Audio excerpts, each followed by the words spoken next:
If you use headphones, you know that eventually you're going to lose sound in one or the other of the sides. This set of Sony headphones I've had for many, many years, and I've already had this happen once. I lost sound in the left side, and I repaired it, and now, a couple of years after that one, I've lost sound in the right side. So it's a really easy repair for most types of headphones. The hardest part is getting in there. But there's actually two possible places where 90% of the time you'll run into the problem. Either the wire's going to break there, like within the first inch or two of where it goes into the headphone, or it's going to break in the same spot on the connector end within an inch or two of there, because that's where it gets the most flexing and against a hard edge. But I've already checked, and I can tell that it is in fact an open circuit. So if I go on the between the common or the sleeve and the tip, which is the left side, you can see that there's about 70-ish ohms. But if I go on the ring or the right side, it's complete open circuit. So, but I already knew that. That tells me it's not a short, which it almost never is. Everybody says, oh, something's broken, it's probably a short. Very, very seldom. Usually it's an open circuit, a broken wire. And that, in this case, I'm pretty confident what it is. When I was listening to music, when it conked out, I gave this a wiggle, and I could hear it cutting in and out as I was wiggling that end, and I heard nothing happen when I was wiggling this end. I'm pretty confident it's not this guy. So, the trick is to get into her, and that's always, every single type of headphones, every different brand is different, but pulling the ear cup, the pad off is usually a good place to start. This one is really tight, but it's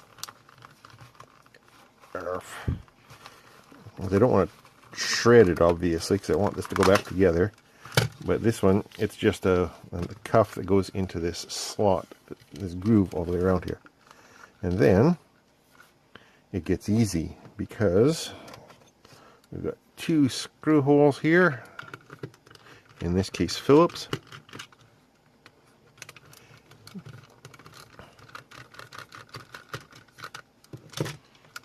And out she comes. Here's the two screws. Now then, the strain relief, which is what prevents this wire from pulling out, is super duper simple. It's just a knot on the inside of the hole. So, since I know that it's already broken somewhere within the first inch there, what I'm going to do is even these two ends up, because I had to cut a chunk off the other one the last time, so I'll cut the same amount off this end,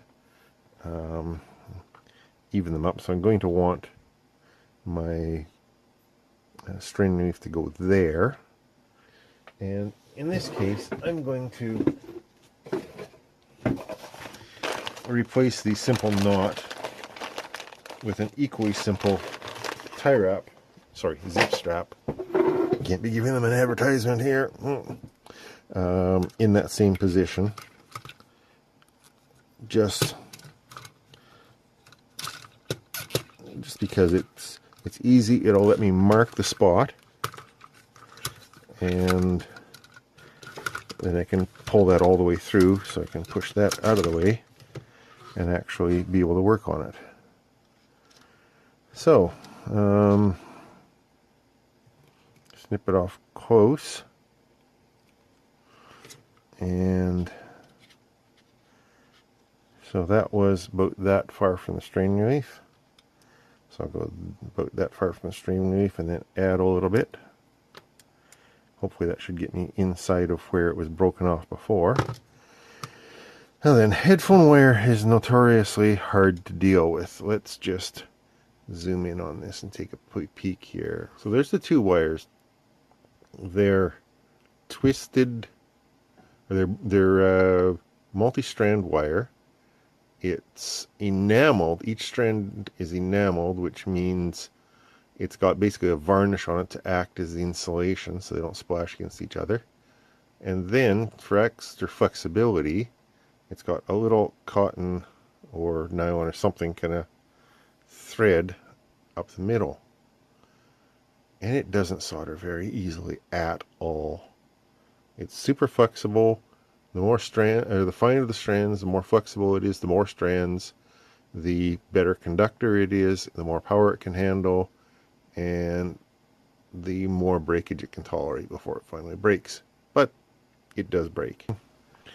I have to basically strip it back without damaging that wire. And I'm going to do that just by gently rolling and nicking the outer rubber a little bit. Pull that off, and I went too far and I nicked it. So I'm going to do it again, but more carefully, paying attention to what I'm doing this time.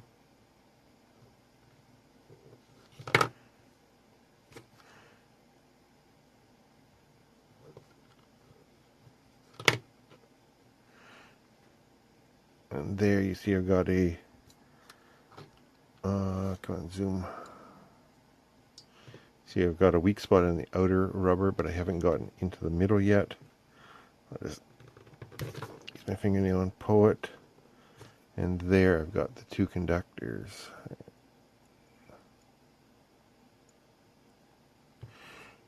You've got the two conductors kind of stuck together. There we go. So now, all I have to do is solder them back onto there in the right spots. Note that there is two very subtly different colors, or at least to my eyes they're subtly different. But I can see that they go like that. I'm just going to get in there with my soldering iron. Pull one off at a time. Excuse me, I'm going to zoom out a little bit so that I can see what I'm doing here and get into a physical position. So I'll get some solder. Why won't that stay where I want it to be? Put some weight on it. Yeah. So in tinning this, I'm also going to melt off or burn off some of that enamel or whatever plastic coating happens to be on there to insulate it. And then I'll just gently retin that pad and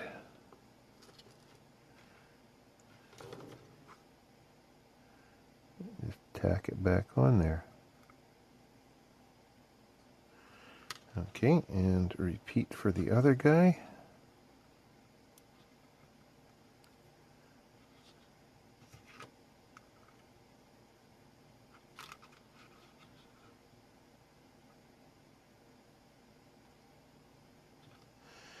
There it is. All right.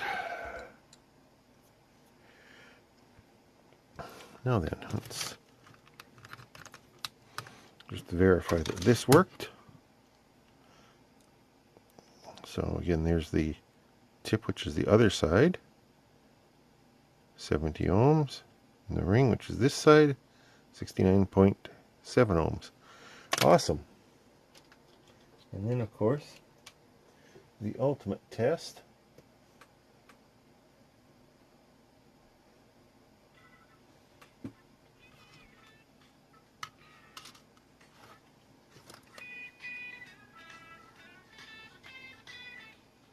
And the other side still works. There we go. Ta-da! Okay, now just got to put it back together. Which is completely, well, okay, let's trim this tie wrap first. Using my flush cutters so I don't leave a sharp, ugly edge on there. I talked about that in a previous video when I got these, when I opened these ones. You don't want to use side cutters. You want to use flush cutters, just so you don't leave a sharp edge and don't cut yourself on it or cause other damage. And just a matter of getting this into here. What am I lining up? Trying to line up a bunch of different things. Oh, does that go the other way? It does. Okay, thank you, Sony. A whole bunch of... What? Trying to get those posts and those screw holes to line up. Oh, right. Yeah. Which way does that go? Goes to the back there. That does go this way. Okay. So just getting everything to line up. That's right. It doesn't sit tight and flush because you need that groove for the pad to sit in. I knew that. Come on, screw. This is literally the hardest part, getting the covers on and off. And really, that's not that big a challenge either. So there's that, and I'm stretching these buggers on. I remember I had a hard time with it before. It's just one of those things that you need 3 hands for. I'm not going to torture you by watching me do this. But a quick jump cut and it'll be all done. And there we are. It's back together. Let's just make sure it still works. Here's the left side. Here's the right side. Yay, how hard was that? Don't throw away your headphones if they're broken. You can fix them. It's easy. That's it. Thanks for watching. Talk to you later.